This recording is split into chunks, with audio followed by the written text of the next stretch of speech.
mostly a grass seed farm. And currently we grow 3 different kinds of grass: creeping bent grass, tall fescue, and perennial ryegrass. And it's all grown for turf applications. So it ends up on golf courses, home lawns, parks, and athletic fields. So we do like to see real turf growing on athletic fields, and we hate seeing fake grass growing. On this farm, we also grow some specialty vegetable seed crops. Currently, we're growing hybrid red radishes. We grow those for the seed. So the little red radishes that you buy in the grocery store or that get sliced up in your salad, the seed starts on a farm like this. We also grow sugar beet seed. And if you look to the east when you're leaving behind the house, that's a sugar beet field. I'll admit it's not a very good looking one this year. So I would encourage you to buy beet sugar whenever you can. And you can tell the difference because if you go to the store and you see a package of sugar, if it's beet sugar, it'll just say sugar.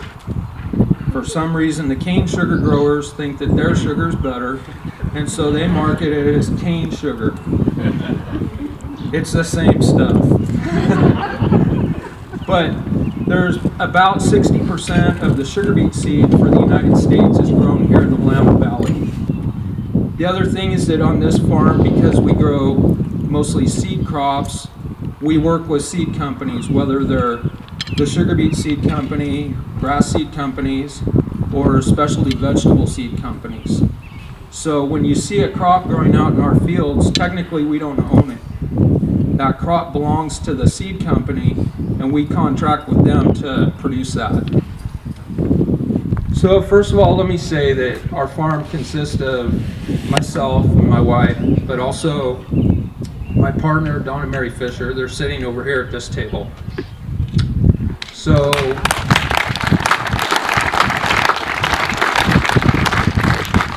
So this farm is supporting our families, plus we have one full-time employee that works for us year-round, and then we have generally 3 Hispanic workers that work seasonally.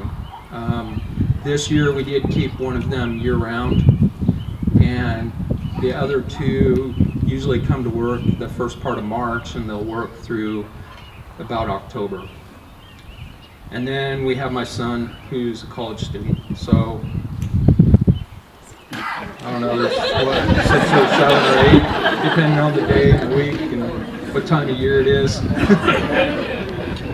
But this farm is supporting, 4, 5, 6 families. The soils on this farm we're kind of in no man's land. If you go east of us a little ways, you hit the Willamette River, and along the river is the river bottom soils that are usually high in sand and they're well drained. And then if you go that way, generally on the other side of Highway 99, the soils get really crappy. They have a lot of clay in them, and they don't drain very well, and there's not a lot of irrigation out there. And the soils tend to be the same way on the east side of the river around Harrisburg. A lot of clay, poorly drained. And so the people that farm those soils, like Marie, are kind of limited on the crops that they can grow.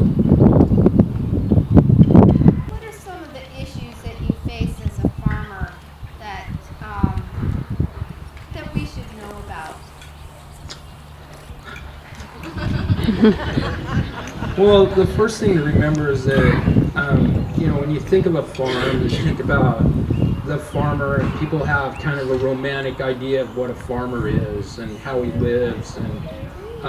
But the bottom line is that a farm is a business, and so the farm has to make money to survive. Right now, the big one is labor. We couldn't do what we do here without hand labor, and generally it's Hispanic people that are willing to do hand labor. The honest truth is that you don't get white people that are willing to do it.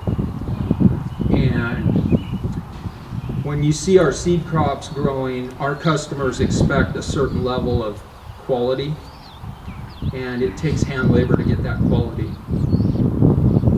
And if we either don't have access to that labor or it costs too much, then we're going to be squeezed.